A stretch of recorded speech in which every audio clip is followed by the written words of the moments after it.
ஒரு வயசான பாட்டியும் தாத்தாவும் ஒரு பூங்காவில் உட்காந்து பேசிக்கிட்டு இருக்கிறாங்க. அவங்களுக்கு கல்யாணம் ஆகி 53 வருஷம் ஆச்சு. பிள்ளைங்கள்லாம் படித்து பெரிய பெரிய வேலையில் இருக்கிறாங்க. பேரன் பேத்திகளும் நல்ல நிலைமையில் இருக்கிறாங்க. இந்த தாத்தாவும் பாட்டியும் சிரித்து பேசிக்கிட்டு இருந்ததை ஒரு பெரியவர் பார்த்தார். அவருக்கு ஆச்சரியமாக இருந்தது. இந்த வயசுலேயும் இவ்வளவு அந்யோன்யமாக இவங்க பேசிக்கிட்டு இருக்கிறாங்களே அப்படின்னு நினச்சார். சரி, நேரிலேயே கேட்டுருவோமே அப்படின்னு நினச்சிக்கிட்டு கிட்ட போனார்.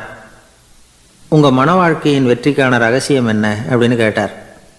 இதை கேட்டதும் அந்த தாத்தா சிரிச்சுக்கிட்டே பாட்டியை பார்த்தாராம். அதுக்கப்புறம் சொன்னாராம், நான் இந்த அம்மாவை கல்யாணம் பண்ணிக்கிட்டதுக்கும் எங்களுடைய இல்வாழ்க்கை இவ்வளவு நாளாக பலம் குறையாமல் மகிழ்ச்சியாக இருக்கிறதுக்கும் காரணம் ஒன்று தான். அது என்ன காரணம்னா, எங்களுக்கு இடையில் பொதுவாக நிறைய குறைகள் உண்டு, அதுதான் காரணம் அப்படின்னாராம். அவர் சொல்கிறது சரிதான் அப்படிங்கிறது மாதிரியே அந்த பாட்டியும் அவரை நிமிர்ந்து பார்த்தாங்களாம். இந்த பெரியவர் மறுபடியும் அந்த பாட்டியை பார்த்து அதே கேள்வியை கேட்டிருக்கார். உங்களுடைய நீண்டகால மன வாழ்க்கைக்கு கிடைச்ச வெற்றி எதனாலேன்னு சொல்ல முடியுமா அப்படின்னு கேட்டாராம். அவங்களும் சிரிச்சுக்கிட்டே பதில் சொன்னாங்களாம்.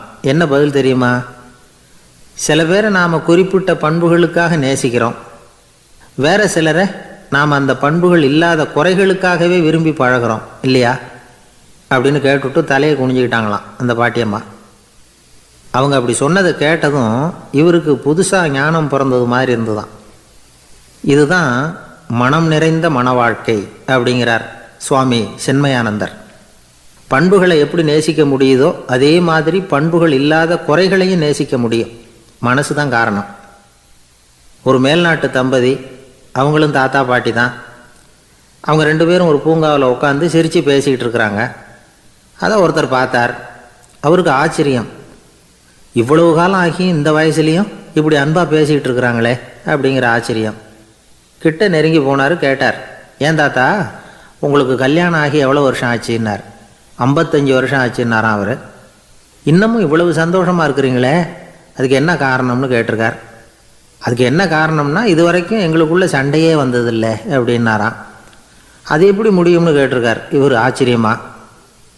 அந்த தாத்தா சொல்ல ஆரம்பித்தாராம், இதை பாருப்பா, எங்களுக்கு கல்யாணம் ஆன புதுசில் நானும் என்னுடைய மனைவியும் ஒரு குதிரை மேலே ஏறி ஒரு காட்டு வழியாக போய்கிட்டு இருந்தோம்.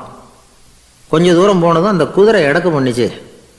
நான் உடனே கீழே இறங்கி அந்த குதிரையை பார்த்து, இது உனக்கு முதல் தடவை அப்படின்னு மிரட்டலாக சொல்லிவிட்டு ஏறி உட்காந்தேன். மறுபடியும் போனோம். கொஞ்சம் தூரம் குதிரை நல்லபடியாக நடந்து போச்சு. மறுபடியும் எடக்கு பண்ண ஆரம்பிச்சுட்டுது. நான் கீழே இறங்கினேன்.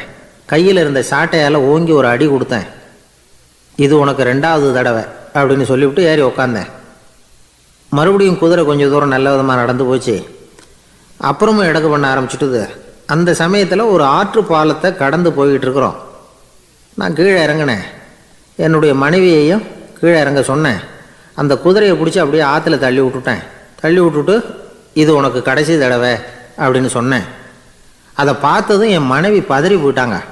போய், ஐயோ பாவம், என்ன இப்படி பண்ணிவிட்டீங்க, உங்களுக்கு மனசில் கொஞ்சம் கூட இறக்கமே இல்லையா அப்படின்னாங்க. நான் மெதுவாக இவங்க பக்கம் திரும்பி, இது உனக்கு முதல் தடவை அப்படின்னேன். அவ்வளவுதான், அன்னையிலேருந்து இன்னைய வரைக்கும் ஒரு நாள் கூட எங்களுக்குள்ளே சண்டையே வந்ததில்லை அப்படின்னு விளக்கம் கொடுத்தார்.